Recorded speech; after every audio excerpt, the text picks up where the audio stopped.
வணக்கம். என்னுடைய முதல் பதிவின் தொடர்ச்சி ஒரு முக்கியமான விஷயத்தை மறந்து விட்டேன். அதை நான் அதுக்காகத்தான் திரும்ப செய்கிறேன். என்றால் பிஜேபியின் கட்சி முன்னாள் தலைவர், மருத்துவர், முன்னாள் ஆளுநர், இப்படியெல்லாம் போட்டி தமிழிசை சவுந்தரராஜன் அவரை பற்றி தான் சொல்ல போகிறோம். அவர் ஒரு பதவி ஏற்பு விழாவுக்கு போனவர். அந்த பதவி ஏற்பு விழாவிலே அமித்ஷா உள்துறை அமைச்சரால் ஓன் பண்ணி கையை காட்டி, அதாவது எச்சரிக்கை விட்டு அவமானப்படுத்தின தெரியும் எல்லாருக்கும். ஏன் அவமானப்படுத்தினார் என்றால், அவர் ஒரு வெளியிட்டிருந்தால் அண்ணாமலை அவர்கள் தமிழ்நாட்டில் உள்ள ரவுடிகள் ஒரு சில பேரை சேர்த்திருப்பதா என்று சொன்ன விஷயம் ஒரு காரணம். அப்போ அவர் வந்தவுடனே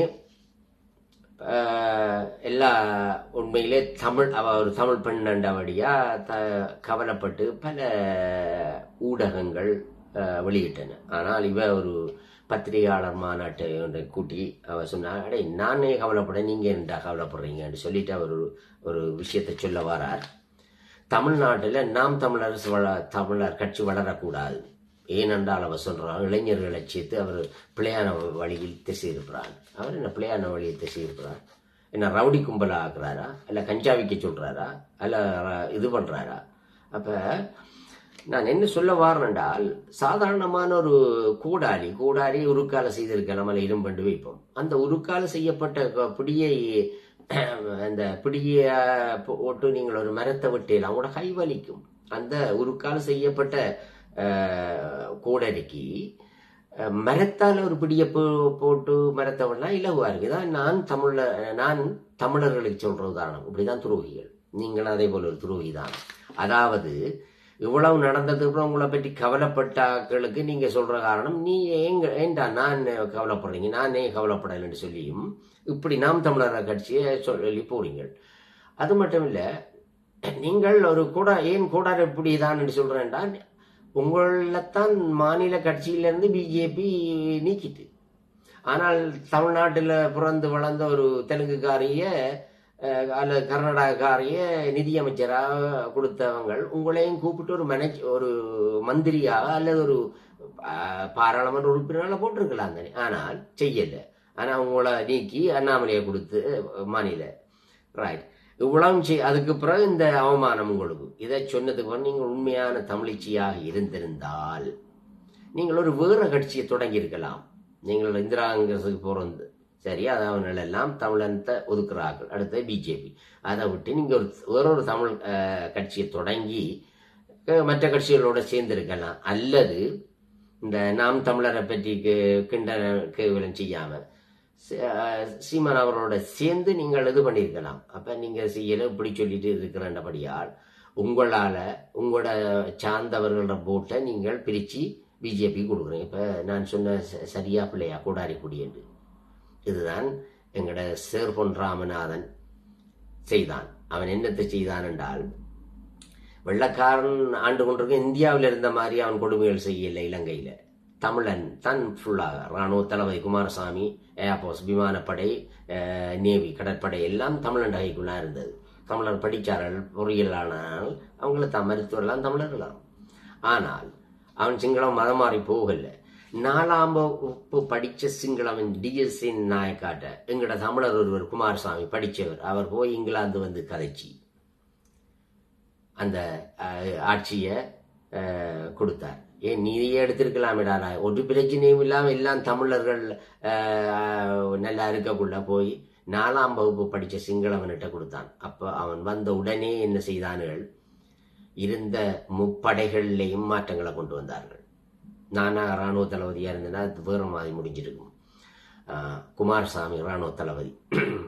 ஆனால் எல்லாரையும் மழமலாங்க இருந்த விமான ஓட்டி, பைலட், எல்லாரையும் இன்ஜினியர்ஸ்மார் எல்லாத்தையும் படிப்படியாக கொண்டு வந்து இது பண்ணி செய்துட்டான். அதுக்கு பிறகுதான் இனப்பிரச்சனை ஆரம்பிக்குது. அதோட வின்சென்ட் சேச் அவரோட படிச்சதான் பண்டார் நாயக்கா, இங்கே ஆக்ஸ்போர்ட் பல்கலைக்கழகம் லண்டன்ல. அவன் தான் ஆட்சிக்கு வரத சிங்களம் மட்டும் சட்டத்தை 24 மணி நேரத்தை கொண்டு வரும் தான் வேண்டாண்டு இனத்துவேஷத்தை அவர்கள் சிங்களவர்களுக்கு ஏற்படுத்தி அவன் வெண்ட உடனே அவன் அதை செய்யல. தமிழாக்களை சலுகை கொடுக்க வெளிக்கிடக்குள்ள புத்தபிக்குகள் போய் அங்கே அரசியல் தீர்மானிக்கிற புத்தபிக்குகள் தானே, அவனோட டெரரிஸ்ட் தானே. எந்த அரசையும் ஒரு மத குருக்கள் போய் செய்கிறண்டா அது ஒரு ரிலீஜன், ஒரு டெரரிசம் தானே, புட்டிஷ் டெரரிசம், ஸ்டேட் டெரரிசம், அதான் அரச பயங்கரவாதம். போய் விட்டான். அது சுட்டத்துக்கு அவன் மனைவி சிறிமா பண்டாரநாயக்க காரணம். அண்ட் அவள் புருஷன் என்று பார்க்கல, தண்ட இனம் தண்ட இதண்டு. ஆனால் சுட்டு கொன்ற உடனே அவள் வாராள் பிரைம் மினிஸ்டராக, பிரதம மந்திரியாக வந்த உடனே எங்கடாக்கள் எல்லாம் போய் பாராளுமன்ற உறுப்பினராக செஞ்சு தமிழில் பாராளுமன்றத்தில் போய் பேசுகிற மட்டும்தான் வச்சுக்கொண்டாங்க. ஆனால் முஸ்லீம்கள் அப்போ என்ன செய்தார்கள்டா, அந்த தமிழாக்கள்கிட்ட அப்படியே வந்து கட்சியில் இருந்து கேட்டு தேர்தல் கேட்டு வெல்ல மாட்டார்கள். அப்படியே இருந்து எல்லாம் அரசியல் படித்தவர்கள் தாங்கள் என்ன செய்வார்கள், ஒரு கட்சியை ஆரம்பித்து தாங்கள் பாராளுமன்றத்தில் ஒரு சில பேர் வென்ற பின் ஆளுங்கட்சியில் போய் சேர்ந்து அவர்கள் எடுக்கிற மந்திரிகள் வெளிநாட்டு அமைச்சு, கல்வி அமைச்சு அல்லது புனர்வாழ்வு அமைச்சு, இந்த 3 தான் அடுத்து அவர்கள் சிங்களவர்களுக்கு கொடுக்கக்கூடியதை கொடுத்துட்டு தமிழர்களுக்குரியதை அவர்களே வச்சு. ஏன்னா தமிழ் பேசும் இன்னும் இல்லை, தமிழ் பேசும். அப்போ தமிழர்களுக்கு அப்போ இருந்த ஒன்றும் இல்லை. இந்த நிலையில இவன் சிறிமா பண்டாரநாயக்கா ஒரு தானே கல்வி அமைச்சராக வைக்கிறாள். அவன் பேர் பதியுதீன் மஹமுத் என்ற முஸ்லீம். அவன் சிறிமாவுக்கு ஆலோசனை என்ன சொல்லி கொடுக்குறான்டா, இப்போ மொழிபெயர் வெள்ளக்கார ஆக்காட்சி. அப்போ இன்னும் ஒரு பேஸ் ஒன்று அவங்க ஆட்சியை கொடுத்தாலும் திருவோணமலை ராவணன் வாழ்ந்த இடத்துல ஒரு கடற்படை தளம் இருக்குது. அதெல்லாம் என்னுடைய அப்பாவும் மெக்கானிக்கல் இதாக வேலை செய்தவர், மெக்கானிக்கல் டெக்னீஷியனாக. அப்போ என்ன செய்கிறாள்டா, அப்போ அவன் சொல்கிறான், இப்போ முழுக்க வெளி டாக்டர் இன்ஜினியர் முழு தெரிவுகளும் தமிழர்கள் தானே போகிறார்கள் என்று திரைப்படத்தில் கொண்டு வரான். எப்படி என்றால் 350 புள்ளி எடுத்த ஒரு தமிழ் படியன் போகையில் யாழ்ப்பாணம் அல்லது மட்டக்களப்பில் இருந்து 200 புள்ளி எடுத்த ஒரு சிங்கள படியன் அல்ல முஸ்லீம் படியன் அவங்களோட மாவட்டங்கள்ல இருந்து போகலாம். அவ இப்படி இருக்கக்குள்ள நிறைய தமிழ் இளைஞர் பாதிக்கப்பட்டார்கள், வேலை வாய்ப்பும் கொடுக்குறான்னு இல்லை. இப்படி ஒரு நிலையில் இருக்கக்குள்ளதான் இளைஞர்களாக புரட்சி வந்து இயக்கம் ஆரம்பிக்குது. இதுலதான் முதலாவது சிவகுமாரன் இது பண்ணி தற்கொலை செய்கிறார். ரைட், அதுல இருந்தான் போறான். நான் சுருக்கமா அங்க கூட போகாம அதுக்கெல்லாம் மரணம் இதை முடிக்கிறோம். அப்ப இவர்கள் இளைஞர்கள் போய் தமிழர் விடுதலை கூட்டணி எதிர்கட்சியா இருக்கிற தமிழர்கள்ட்ட கேட்ட உடனே அவங்கள் மூலம் இந்திரா காங்கிரஸ்ல அவங்களோட உதவியோட ஆயுத பயிற்சி வழங்கப்படுது. ஆயுத பயிற்சி அவங்க இந்திய அரசாங்கமும் திட்டமிட்டு தான் செய்யுது. பல குழுக்களாக சேர்த்து ஆயுத பயிற்சியை வழங்க. ஏன்னா இவங்க தமிழர் ஒற்றுமையா இருக்க மாட்டா, அடி பிடிச்ச ஆட்டம். அதையும் செய்ததும் இல்லாம இவள் பாராளுமன்ற உறுப்பினர் கூட வாராங்க தமிழாக்கள் என்று தோட்ட தொழிலாளிகளை அனுப்புறாள். 4 லட்சம் பேர். அதை இந்திராங்கிற ஏற்றுக்கொண்டு இதை செய்தது. இந்த நேரத்திலே எல்லாம் இருந்தவன் தமிழ்நாட்டில் இருந்தவன் இந்த துரோகி கருணாநிதி என்று நான் நினைக்கிறேன் தானோ. அப்ப இதெல்லாம் இவன் செய்யல. அதே நேரம் கச்சதீவும் இவன்கள்ட்ட கொடுக்கப்படுது. அந்த முடிவு தமிழினத்தின் அழிவு பல வழிகளாலையும். இங்க மீனவர்களை சொல்றான், அங்க அழிச்சு எல்லாம் முடிச்சாச்சு. இவ்வளவையும் நடத்தி முடிச்ச சிறிமா பண்டாரநாயக்கா. அப்பதான் இந்த போராட்டம் வெடிக்குது. இன்றைக்கு என்ன நடக்குது என்றால், இன்றைக்கு அந்த இனப்பிரச்சனை இருக்க முதல் அந்த அவலம் வந்துட்டு அவனால் தரப்படுத்தல் கொண்டு வந்தா அதுல கொஞ்சமாவது தமிழாக்களுக்கு கிடைச்சு. பொது பரீட்சை மூலம் எழுதுவினிஞர் கிளரிக்கல் மருத்துவ தாதிகள் மிட்வைஃப் அவங்கள என்ன பொது மருத்துவச்சி மிட்வைஃப் நர்சஸ் இதெல்லாம் பேங்க் கிளரிக்கெல்லாம் பொது பரீட்சை வச்சு தான் எடுத்தவன் டீச்சிங் எல்லாம். ஆனால் அந்த கடைசி யுத்தத்துக்கு பிறகு இப்போ இல்லாமல் போயிட்டு அவ்வளவும் எம்பி கோட்டா மூலம், அதாவது மினிஸ்டராக இருக்கிறவங்களாம் அவன் கவர்மெண்ட் அரசாங்கத்தில் இருக்கிறார், அதில் இருக்கிறான் முஸ்லீம் ஆக்கலாம். ஒருவன் இருக்கான் தமிழன், அவன் அடுத்த கோடாலிப்பிடி. கோடாலிப்பிடி என்ன தமிழர்களுக்கு சொல்றது, கோடாலி இரும்பு, அந்த இரும்புல கைப்பிடி போட்டால் நீங்கள் வெட்ட மாட்டேங்க, கை வலிக்கும். மரத்தால் போட்டால் தான் மரத்தை வெட்டலாம். இதான் நான் தமிழனுக்கு சொல்ற உதாரணம். இந்த துரோகி அடுத்தவன் சிறுவன் ராமனா முதலாவது துரோகி, 2வது கருணா இனப்பிரச்சனையை முடிச்சு வச்சான் அடுத்தவன் துரோகி. அப்ப என்ன இவ்வளவு இது பண்ணி கொண்டிருக்கக்குள்ளதான் சரி நான் விஷயத்தை நான் வரும். அப்ப இவன் டக்ளஸ் தேவானந்தா இருக்கிறான், அவருக்கு ஒரு மந்திரி. இப்ப ஆனா அவரால் எந்த ஒரு அப்போ ஒரு நியமனத்தையும் தமிழர்களுக்கு வழங்கலாம். ஒரு பொம்மையா வச்சிருக்கான். இப்ப கருணாவையும் அப்படித்தான் வச்சிருக்கான். கருணாவுக்கு ஒரு பொம்பளைய சிங்கள பொம்பளைய கொடுத்து அந்த பொம்பளோட அண்ணன் தமிழனை கொள்ற அந்த சிஐடி அந்த இராணுவ பிரிவு உளவு பிரிவு இல்லை அந்த உளவு பிரிவிட தங்கச்சித்தான் கருணாவை கொடுத்துருக்கு. நீ தமிழனை அழிக்கிறது நீ தான் நீ உதவி நான் அந்த வச்சுக்கொள்ளு, ஆனால் கடைசியாக தமிழனை முடிக்கும் வரையும் நான் வச்சுக்கொள்ள உனக்கு கடைசியாக மரணம் இந்த கொலை வேண்டாம். அவன் வச்சிருக்கான், அவன் இருக்கிறான். இப்போ அடுத்தவன் டக்ளஸ் தேவானந்தா. இந்த டக்ளஸ் தேவானந்தா கடல் தொழில் அமைச்சரை கொடுத்துருக்கான். ஏன் கொடுத்துருக்கான்னு தெரியுமா உங்களுக்கு? அதாவது கச்சதீவு இலங்கை ஸ்ரீலங்காட்ட கொடுத்துருக்காங்க. ஆனால் இந்திய மீனவர்கள் சுட்டுக் கொள்றாங்க. தமிழ் இன போராட்டம் அழியும் வரைக்கும் தமிழ் அந்த பாக்கு நீரிணையோட கட்டுப்பாடு தமிழில் விடுதலை கடற்புலிகள் தான் இருந்தது. அப்போ ஒரு தமிழ் மீனவர்களையும் சுட்டுக்கொள்ள இயலாது. ஆனால் இன்றைக்கு சுட்டுக் கொள்றான். எங்க இந்திய தமிழ்நாட்டுக்கு அவன் வந்து ராமேஸ்வரத்தில் சுட்டாலும் இந்தியன் கேட்க மாட்டேன், நான் தமிழன் தானே அழியட்டுமெண்டு. சரிதானே? இந்த நிலைக்குள்ள இருக்கக்கூடாது. நான் இந்த தமிழிசை சவுந்தரராயனை பற்றி எனக்கு ஆத்திரம் பெறுது. ரைட், அது இருக்கட்டும். அப்போ இவன் இப்போ என்ன செய்யறான்டா, ஒரு தொழில்நுட்ப டெக்னிக்கலாக செய்கிறான்னுடா, இவன் முதல் செய்த மாதிரி முஸ்லிம்களை முஸ்லிம்கள் இந்த காத்தாங்குடி பள்ளிவாசலுக்கு முதலே நான் சொன்னேன் அந்த உதாரணம். பதியுதீன் மஹமுத்தை அவன் செய்து தமிழாக்களோட கல்வி இதெல்லாம் அடிச்சிட்டான் ஸ்ரீமாவோட சேர்ந்து. அந்த இதுக்கெல்லாம் ஆலோசனை கொடுத்தான் முஸ்லிம்கள். அப்போ அவனோட நோக்கம் ஃபுல்லானடா இலங்கையை நாங்கள் கைப்பற்றணும், இப்போ யூரோப்பெல்லாம் அவன்லாம் கைப்பற்றணும்னு அவன் செய்து கொண்டிருக்கான். அதுக்காக முதல்ல தமிழன் அழிக்கணும்னு செய்தான். இந்த முஸ்லிம்கள் எப்படி வந்ததுன்னு தெரியுமா அவங்களுக்கு? முதல்ல இந்த சிங்களவன்கள் அனுராதபுரத்தான் அந்த 600-700 ஒரு குழு வருகுது. அந்த காவி உடுத்த பயங்கரவாதிகள், அரச புத்திஸ்ட் டெரரிசம் நான் சொல்றேன். இவள் வந்து அங்க தமிழர்கள் எல்லாம் ஒவ்வொரு தூரத்தெல்லாம் இருப்பாங்க. ஒவ்வொரு பெரிய மாட்டு பண்ணை ஆட்டு பண்ணையை ஒன்றை வச்சுட்டு அங்க குளம் ஒன்றை கட்டி அந்த ஏற்கனவே இருந்த மன்னர்கள் கட்டி போன அந்த குளத்துல வெள்ளாமை செய்து இப்படியே இருப்பான். அங்க மெயின் ரோட்ல இருக்க மாட்டான். அந்த ரோட்டில் அவன் வந்து சோனியும் சிங்களவனும் வந்து குடியேறி இவங்களையெல்லாம் நெருக்குவான். இப்படிதான் போய்கொண்டிருது. அப்ப இவன் என்ன செய்தான், மெருக்க வந்து அன்றாபுரத்தில் தமிழாக்கள் இப்போ கோயில் இருக்குமோ இல்லையோ ஒன்று சரியா, அன்றாபுரத்தில் அடிச்சு விடச்சோன்னே இவங்களெல்லாம் ஒதுங்கி இப்படியே வாராங்க. வந்து இருக்கும்போது அதுக்கு பிறகு அங்கே இருந்த முஸ்லீம்களா முஸ்லீம் அப்படியே இப்போ கடலால் இங்கே இங்கிலாந்துக்கு வர மாதிரி வரல. அவன் ஒரு சில முஸ்லீம்கள் பிஸ்னஸ் மேன்கள் அப்படியே பாகிஸ்தான் ஈரான்ல இருந்து அப்படியே மூவ் பண்ணி இந்தியாவை கூட வந்து இங்கே வந்து அப்போ ஒரு சாதி பாகுபாடு இருந்த தமிழ்நாட்டில் இருக்கிற மாதிரி அப்போ இருந்தால் கொஞ்சம் சொல்ல விரும்பல. அப்படியான ஒரு கொஞ்சம் எங்களோட தமிழாக்கள் வீட்டுக்கு எடுக்காத ஆக்களை அப்படியான ஆக்களை கல்யாணம் முடிச்சு அதில் வந்தவனா இந்த முஸ்லீம்கள். இந்த முஸ்லீம்கள்ல திரும்ப அடிக்கிறான் சிங்களவன். அங்க என்றாவதுல இருந்து அடிச்சு வந்து புலனர்வையில் என்ன செய்தான் என்றால், புலனர்வை நம்ம ஆரம்பிப்ப இவங்களை அடிச்சு விடனோடனே இவங்களை முட்குகன் என்று கிழக்கு மாகாணத்தில் ஒரு குறுநில மன்னர்கள் இருந்தாங்க. அவங்களை என்ன செய்தான் அந்த மன்னர்கள், என்ன எங்களோட தமிழாக்கள் இதானே எல்லாம் பிராக்கு பார்க்குறவன் தமிழன், எல்லாம் இளிச்சவாயன் தமிழன். ஒவ்வொரு இடத்துலையும் அந்த ஒவ்வொரு தமிழ் கிராமத்துக்கு இடையில ஒரு 4-5 குடும்பம் வச்சான். அவங்க அதுக்கு பிறகு அவங்களோட இனப்பெருக்கும் திறனால அவங்களுக்கு அன்லிமிட்டட் பிள்ளைகள்.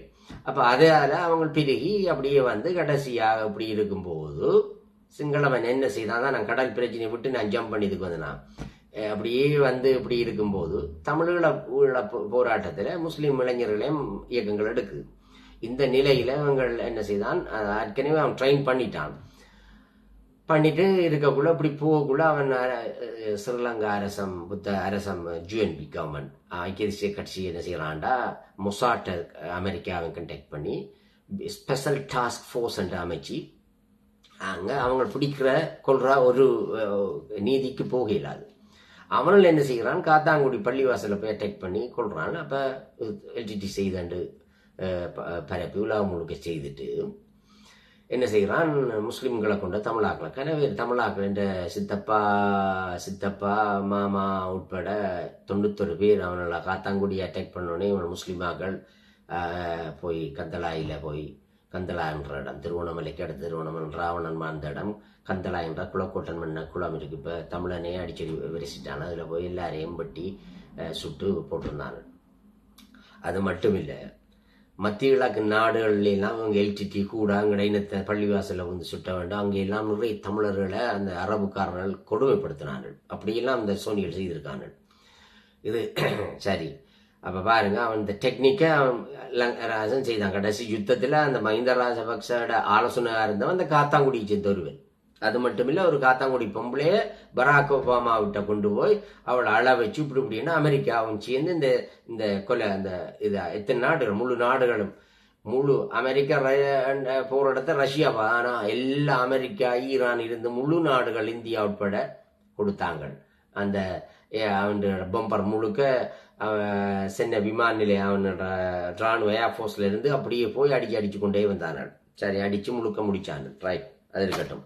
நான் என்ன வாரண்டால் இந்த இப்போ அதே போல இப்ப கடத்தொழில் அமைச்சராக டக்ளஸ் தேவானந்தா நியமிச்சிருக்கிறான். ஏனென்று தெரியுமா? இவன் ஒரு கோடாலிப்பொடி, இவர் வாய் முடித்தான் இருக்கணும். ஒரு ஆளுக்கு தமிழ் ஆட்களுக்கு நியமனம் கொடுக்க இயலாது. அவனை கொண்டு இப்ப என்ன செய்யறான்டா, இந்திய எங்கட தமிழ்நாட்டு மீனவர்களை சொல்றாங்க. சுட்டுட்டு என்ன செய்யறான்டா, இங்க உள்ள தமிழ் ஆக்களை கொண்டு, தமிழ் மீனவர்களை கொண்டு ஆயுதபாணியில உங்களுக்கு தெரியும், 4-5 மருத்துவர்கள் தங்கள் உழவு பேரை நாங்கள் இது பண்ணோம், இத்தனை பேர் கொண்டு செய்திருக்காங்கன்னு சொன்ன மருத்துவரை ஒரு மேடையில் ஆயுதத்தை வெளியில வச்சு நீ சொல்லு, நாங்கள் சொன்ன பொய் என்று சொல்லி உலகத்துக்கு காட்டி 5 வரையும் அதை இது பண்ணவன். அதே போல இந்த தமிழாக்களை என்ன செய்கிறான், அந்த மீனவர்கள், தமிழ் மீனவர்கள், யாழ்ப்பாணத்தில் உள்ள யாழ்ப்பாணம் தலைமன்னார் அப்படி உள்ள மீனவர்கள் அவங்களை எடுத்து இவன் என்ன செய்கிறான்டா, இராணுவம் சந்தோஷம் கொண்டாடுங்க, அங்க தமிழ் மீனவர்களை சுட்டதை சந்தோஷம் கொண்டாடட்டான். அப்ப என்ன அங்க இருக்கிறவங்கட உடன்புறப்புகளை இந்த தமிழ் வேற அப்படின்னா அந்த அந்த எதிர்ப்பு செய்யறதுக்காக எவ்வளவு டெக்னிக் அங்க காத்தாங்குடி பள்ளிவாசல் செய்த மாதிரி. அடுத்தது பாருங்களேன், எந்த நாட்டுல தண்ட மக்களை கொள்ற நேரம் தண்ட நாட்டு படாட இந்த பெரிய தமிழினால அழிக்கிறதுக்கு ஒற்றுமை, அவன் பொது எரி தமிழினம் சரிதானே.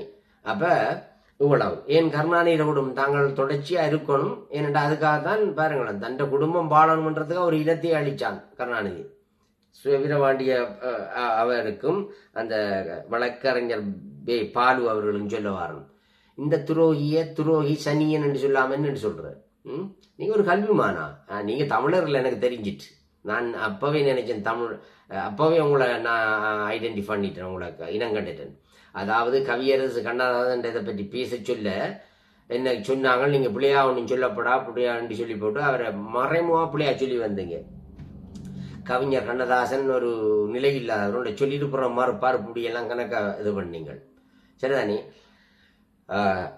கவியரசு கண்ணதாசனுக்கு கவியரசு அந்த பட்டத்தை இல்லாம ஆக்கணும்ன்றது இந்த கருணாநிதி செய்த துரோகங்கள் கணக்கு. அவர் கட்சியை தொடங்கு நேரம் இந்த குண்டர்களை வச்சு அவரை பயமுறுத்தி வீட்டிலே வச்சு கட்சியே இயங்க செய்த இந்த அண்ணாதுரை கருணாநிதி பாட்டி, அந்த ரவுடிகளை ஸ்டார்ட் பண்ண இவனு தான். இப்ப கடைசியா கனதுல ஆம்ஸ்ட்ராங் கூட முடிஞ்சிருக்கு. அது இந்த கடைசியா அப்படிப்பட்ட வழக்கறிஞரோட நிக்குமா அல்லது போய் ஆணிவேர் வருமா? இல்ல ஆணிவரை விட மாட்டாங்க. ஆணிவரனாங்க திராவிட முன்னேற்ற கழகத்துக்குள்ள இருக்கும். ஆகவே இதுதான் நடந்து கொண்டிருக்கு. அது மட்டுமில்லை, இன்னொரு விஷயத்தையும் நான் பதிவு செய்யலாம் நினைக்கிறேன். உங்களுக்கு தெரியும், ராமநாதன் அர்ச்சுனாடு ஒரு மருத்துவர் இருந்தார். இப்ப அவர் வாய் மூடப்பட்டிருக்கு. அவர் இளைஞர், நல்ல ஒரு விஷயம், இளைஞர்டா எல்லாத்தையும் சொல்லுவாங்களா நீ. அப்ப நம்முடைய இனத்தில் இப்படி நடந்து போய் இது பண்ண போய்தான் எல்லாம் பிரச்சனையா இருக்கு. அதே நேரம் அங்க கொஞ்சம் கூடாலி பிடியாக எங்கட தமிழனையும் முஸ்லீமாக்களையும் வச்சிருக்கிறான். இப்ப அவர் போன சாவைச்சேரி முடிஞ்சு இப்ப மன்னார் ஆஸ்பத்திரி, மன்னார் வைத்தியசாலையில ஒரு தமிழ் பெண், இளம் பெண், ஒரு அழகான பெண் உண்டு.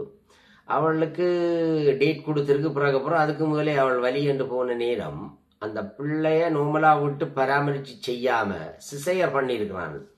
பண்ணி ஆனா அவளை ஒரு கிழமையாவது வீட்டுல வச்சிருக்கணும்ல, உடனே அனுப்பிட்டாலும் ரத்த பெருக்கு வேற இங்க வேற அங்குள்ள மருத்துவ தாதியர், அங்க முழுக்க முஸ்லீம் சிங்களம் தான் இருக்காங்க அங்க முழுக்க. ஆனா டாக்டர் மாரும் போகல. ஒரு சில தமிழனும் மன்னார்ல இருக்காங்க. அந்த மாவட்ட வைத்திய அதிகாரி முஸ்லீம் போகல. அந்த பெண் செத்துட்டாள். ஆனா இதை பற்றி தமிழாக்கள் அர்ச்சுனாவுக்கு அறிவிச்சு அதை போய் பார்க்க போக விடல. கடைசியா தொந்தரவு செய்தார்கள் தங்களோட நிர்வாகத்தை சொல்லி விளக்கு போட்டார்கள். ஆனால் எத்தனையோ லோயர்கள் போய் அவரை மீட்டு கொண்டு வந்தால் இப்போ வாயை அடக்கி இந்த வாயை அடக்கியிருக்கிறான். என்னென்றால் நீ பேசப்படா, தமிழாக்களுக்காகவோ நீ பேசப்படாது. எம்பிமார் ஏற்கனவே அவங்களுக்கு வாய் அடக்கியாச்சு, இப்போ இவரே பேச ஆமாக்கிறது.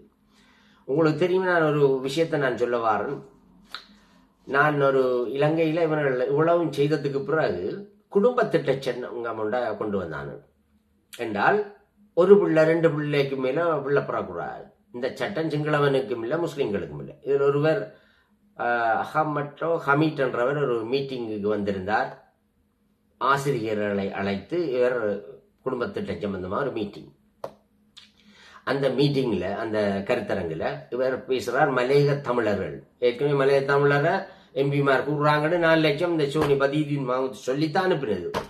இப்ப அடுத்தவன் பாரா முஸ்லீம், இவன் ஒரு யாழ்ப்பாண தமிழ் பெண்.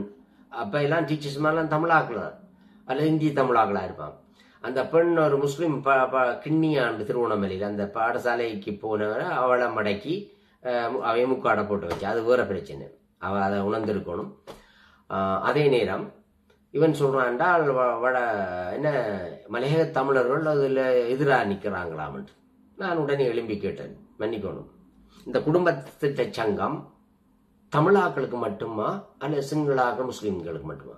அப்ப நீங்களே முஸ்லீம்கள் இதை கடைபிடிக்க தங்களோட சட்டத்தில் இல்லையா? அப்ப என் தமிழாக்களை வற்புறுத்துறீங்கள், மலையகத்தை பற்றி சொல்லுங்க. அவங்க தமிழாக்கள் தானே, அவங்களுக்கு விருப்பம் இல்லையென்றா அவங்க உங்களை போல உள்ள வரலாம் தானே என்று சொன்ன பிரச்சனையாக நான் வாரம் வழி இது ஒரு இன்னும் அழிப்புன்னு சொல்லி நம்மளே வந்துட்டேன். சரி, இது 20-30 வருஷத்துக்கு முதல் நடந்தது, 20 வருஷத்துக்கு முதல், ரைட், அது இருக்கட்டும். அப்ப அதே போல இந்த கடைசி இன அழிப்பு முடிய மலையக தமிழர்கள் என்ன செய்தானண்டா, போன ஆக்கில் ஏன்னா பைபோசா பிள்ளைப்புறம் முதலே ஒரு பிள்ளையோட பிறம் முதல் முழு பேரும் இந்த ஆப்ரேஷன் பண்ணி கருத்தர கிராம வச்சு அவங்களை எல்லாம் கொண்டு சும்மா தள்ளி ஒரு ட்ரக்கில் கொண்டு எறிஞ்சு விட்டு போனான். இது இன்னும் வெளி உலகத்துக்கு வரல, கனவில் அதில் செத்துருப்பாங்க.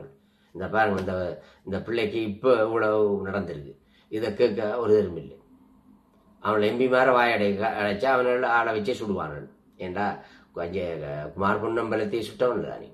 அவர் துணிவாக அவர் இப்போ கொழும்பு உயர் நீதிமன்றத்தில் பேச போனால் சிங்களவன் முஸ்லீம்கள் அவங்களாம் ஒதுங்குவாங்க. நம்ம கண்ணால் பார்த்தேன் அந்த அவர் அந்த அக்யூமென், அந்த விவாதம், அவரை எப்படி பேசுகிறாருன்னு. ஆங்கிலம் அவன் மொழி, சிங்கள மொழி, தமிழ் மொழி, 3 மொழியும் தெரிஞ்ச ஒரு ஆள் அவரே கொண்டார்கள். ஏண்டா ஃபுல்லாக தமிழாக்களுக்கு நிற்கிறான் சிங்களவன் செய்தவன். சரிதானே? அதே போல் அரிச்சினா அதுக்கு பிறகு வந்த ஒரு துணிவான ஒரு படியன் மருத்துவர் இதை கேட்க போக அவர் அடக்கி வச்சுருக்காங்க. அதில் பல மருத்துவர்கள் கூடாலிப்படியாக இருக்காங்க தமிழர்கள். இதுதான் உண்மை. ஆகவே நாங்கள் தமிழாக்கள் அத்தனை பேரும் ஒற்றுமையாக இருக்கணும். அது மட்டும் இல்லை, இன்னொரு முக்கியமான ஒரு விஷயத்தையும் நம் தமிழர் கட்சியின் தலைவர் சீமான் அவர்களை பற்றி ஒருவன் பேசியிருந்தான். அவன் பேர் என்ன, ஒரு டிவிலே பார்த்தேன். ஒரு பெண், அது திராவிட மாடலின் ஃப்ளூட் ஆஃப் திராவிட மாடல் ஊதுகுழலாக இருக்கலாம். அவள் சொல்கிறா, திருச்சி சூர்யா அந்த பெண்ணை காட்டி இது பண்ணுறாராம். அவள் அந்த பெண் பரதேசி பரதேசி பரதேசி என்று அந்த வாயால் சொல்ல முடியாத அளவுக்கு சீமான திட்டுறாள். நான் நினைக்கிறேன், அவக்கு நான் சொல்கிறேன், இந்த அந்த கேப்பாவை நினைக்கிறேன், இந்த யூப்பில் நான் அப்டேட் பண்ண என் அக்கௌண்ட்டில் நான் அந்த பொம்பளை சொல்கிறேன், அவனோட பேர் சரியா, திருச்சி சூர்யாவையும் சொல்கிறேன். நீ ஒழுங்கான தாய் தகப்பனுக்கு தமிழ் தாய் தகப்பனுக்கு அல்ல ஒழுங்கா தாய் தகப்பனுக்கு பிறந்திருந்தா இப்படியான ஊத்த வேலை செய்ய மாட்டான். இது யாரு சவுக்கு சங்கருக்கு கொஞ்சம் பொம்பளையில செட் பண்ணி அதை ஒழுங்கு பண்ணி செருப்பையும் விளக்குமாறையும் கொடுத்து அந்த போலீஸில் அடிக்க சொன்ன மாதிரி தான். அதே தான். ஆனால் பாவம் கஷ்டப்பட்ட சனங்களை அது பண்ணிக்கு அந்த செருப்பெல்லாம் அறிஞ்சி இந்த விஷயத்துல இந்த பொம்பளை சொன்ன கதையின்படி இவள் ஒரு தமிழ்ச்சியாக இருக்க முடியாது. அவ்வளோ அவதூறான வாயால் சொல்ல முடியாத சீமான திட்டுறாள். பிரச்சனை எல்லாம் நன்மைக்கு தான். ஏன்னா திருச்சி சூர்யாவும் நான் நினைச்சிட்டு இருக்க விடுறேன், அவனுக்கு திரும்ப சொல்கிறேன், நீ ஒரு தமிழ் நாங்கள் தமிழர்கள் மதிக்கிற பெண், எங்களோட அம்மா அப்பா அம்மா சகோதரிகள் எல்லாம் பெண். உங்களையும் சொல்றேன், நீங்கள் ஒழுங்கான தாய்க்கும் தகப்பனுக்கும் பிறந்திருந்தால் அல்லது தமிழ் தாய்க்கு பிறந்திருந்தால் காசிக்காக இப்போ இப்படி சீமான் அவர்களை இப்படி திட்டியிருக்க மாட்டீர்கள். ஆகவே இப்படி செய்கிற வேலையை நிப்பாட்டிடுங்க. இது நல்லமில்லை, ஒரு பெண்ணுக்கு நல்லமில்லை என்று கூறி என்னது இந்த பதிவை நான் தொடர்ந்து முடிக்கிறேன். நன்றி, வணக்கம்.